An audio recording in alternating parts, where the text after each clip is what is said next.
remembering the beloved Fred Shaheen.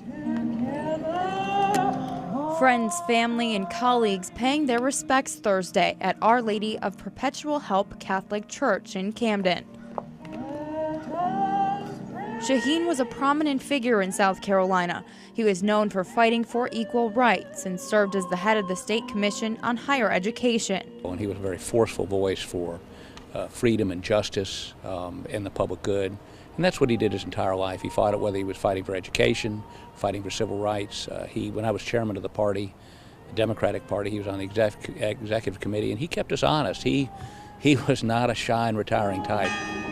Shaheen started his career as a journalist in North Carolina covering the civil rights movement before focusing on higher education, the arts, and efforts to remove the Confederate flag from the State House dome. I've oftentimes heard him say, if you want more jobs, educate properly. If you want better students, pay your teachers and make sure that you educate rural students. He was a big proponent for that. That's very important because you know what?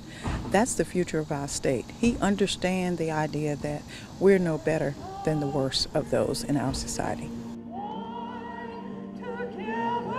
He fought every day of his life to make things better for the rest of the people here in this state.